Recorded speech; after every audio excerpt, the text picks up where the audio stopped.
DVC యొక్క 8 సంవత్సరాల ప్రయాణాన్ని ఇవాళ క్లుప్తంగా మీ ముందు ఉంచుతాను. 2018 ఆగస్టు 28 చంద్రబాబు నాయుడు గారి చీఫ్ గెస్ట్గా ఈ హాస్పిటల్ ఇనాగ్రేషన్ జరిగింది. అక్కడి నుంచి మనం కేవలం ఒక స్పెషాలిటీ హాస్పిటల్గా స్టార్ట్ అయ్యాం. ఒక 11 స్పెషాలిటీస్తో స్టార్ట్ అయ్యాం. అక్కడి నుంచి దినాభివృద్ధి చెందుతూ మెల్లమెల్లగా స్పెషాలిటీని సూపర్ స్పెషాలిటీస్ చేశాము. సూపర్ స్పెషాలిటీస్ తర్వాత ఇప్పుడు సెంటర్స్ ఆఫ్ ఎక్సలెన్స్, ఇప్పుడు కార్డియాలజీ ఆల్రెడీ 2021లో స్టార్ట్ చేశాము. ఇప్పుడు 26లో డీవీసీ న్యూరో సెంటర్ స్టార్ట్ చేస్తున్నాం. సో ఇంత డెవలప్మెంట్కి కేవలం మా చైర్మన్ గారు శ్రీ ధూళిపాల నరేంద్ర గారి ఉన్న ఒక విజన్, కమిట్మెంట్, డీవీసీ గారి లెగసీ క్యారీ చేయటం ముందుకి నాకు తెలిసి వీరే చౌదరి గారి అదృష్టమా లేకపోతే నరేంద్ర కుమార్ గారి అదృష్టమా ఏది ముందనేది తెలియదు నాకు.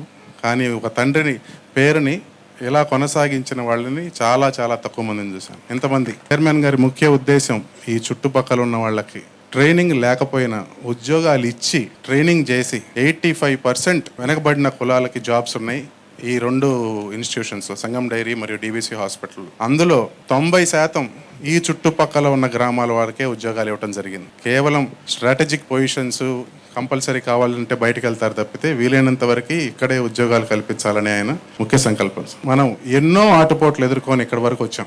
కోవిడ్ అనేది ఈ హాస్పిటల్ని రోడ్ మ్యాప్లో పెట్టినటువంటి సందర్భం. చైర్మన్ గారిని అరెస్ట్ చేసి ఇబ్బంది పెట్టినప్పుడు ఈ ప్రజానికం అంతా మాకు సపోర్ట్గా ఉన్నందుకు ఎప్పుడు రుణపడి ఉంటాం. ఈ హాస్పిటల్ ఒకటే కమిట్మెంట్ ఇస్తుంది, ఇకపై ఇదే అంకిత భావంతో ఈ 8 ఏళ్ళు ఎలా ఉన్నామో అలాంటి అంకిత భావంతోనే ఇంకా త్వరలో ఆఫ్థమాలజీ, ఆంకాలజీ లాంటి సర్వీసెస్లోకి వెళ్లేందుకు ప్రయత్నిస్తున్నాం.